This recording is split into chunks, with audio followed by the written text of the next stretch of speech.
Good morning, welcome back. We're mid-October, in the middle of the beginning of archery deer season here in Oklahoma. So I've been kind of busy helping my husband. We do deer processing, and we had quite a few come in.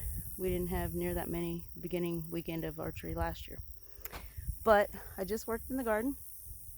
Even though it's mid-October, I'm still getting massive amounts of produce. I didn't pick for 2 days, and I come out and have 3 buckets full of tomatoes, some overgrown okra, and squash. But that's what I get for taking a couple days off the garden. I have the soybeans that are around us are starting to turn brown, so I have a lot of field mice that are coming up into the garden. So a lot of my tomatoes I'm picking just when they're starting to blush, because if I leave them and they get ripe, which they do after 2 days out there, then it's a feeding time for the mice. We had to put out a few traps, and caught one coyote. I've lost quite a few chickens lately, but we had to pull the trap up because one of my peacocks got her toe caught in there. She pulled it out, but she's been hobbling around for a few days. So anyhow, I've got tomatoes that I've been canning, and I've been working on canning up some okra. Luckily, the cucumbers and zucchini are pretty much done, so as far as pickles and relish and stuff goes, that's over. We've had to remodel our kitchen. Rearrange, and go from our summer garden to the fall garden, because our fall garden is deer. And I just recently bought a new grinder. We have one and it works fine, but with the amount of deer that we're looking at doing, it's gonna probably wear out pretty quick or get hot, which you work in the garden, you're gonna get hot. So let me show you around our kitchen right now. We've got the new grinder, our old grinder that we used last night, so it's currently disassembled. I do recommend, if you decide to process your own deer, to get a number 12 grinder or bigger. We have had smaller grinders in the past when we were just doing our own personal deer, but it was a labor-intensive love. They bog down. They don't cut through the larger portions quite as easy. With these number 12s, you put some meat in there and it's gonna blow out. So we also use a chamber vacuum sealer. It gets a much better vacuum on the packages of meat, and they come with pre-made bags that you can order.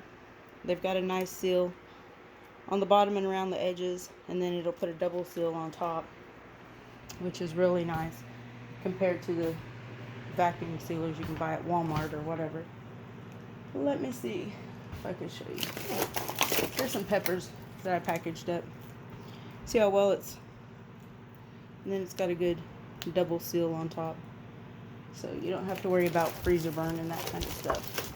But anyhow, I don't have a whole lot more to say.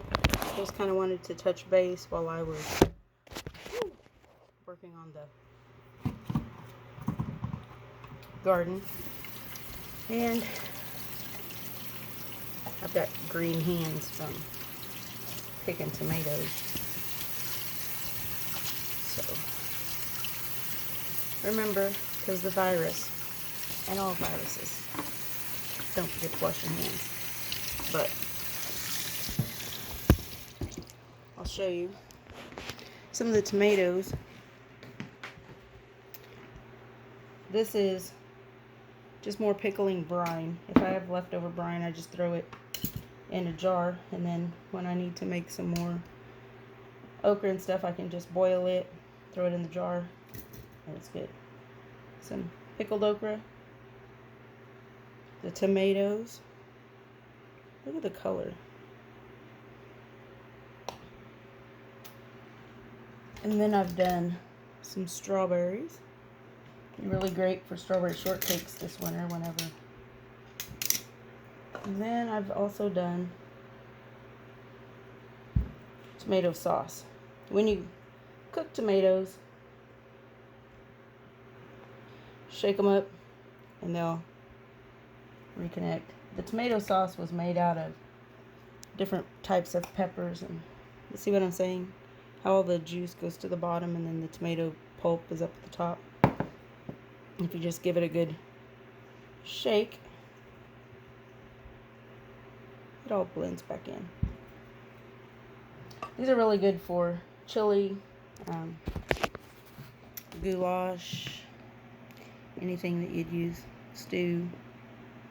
They're like one of my favorites. But I've got to get to work. I've got all those tomatoes that I just brought in, and the ones from the other day are finally finished ripening. These are the ones that I picked when they were a little green, just to give them a better chance at survival away from the mice. And see my picture here? My friend and sister-in-law, her mother painted that for me. It's got the little beehive back in the corner and the peacock. She did say that her bees up on top look like hornets, but you know, it's perfect. So hit that subscribe button, hit that like button, and I'm going to be showing you videos here pretty soon of how to run a grinder, how to clean the grinder, how to run the vacuum sealer, and yeah, stay tuned. There's going to be more to learn. Thanks for visiting. Bye.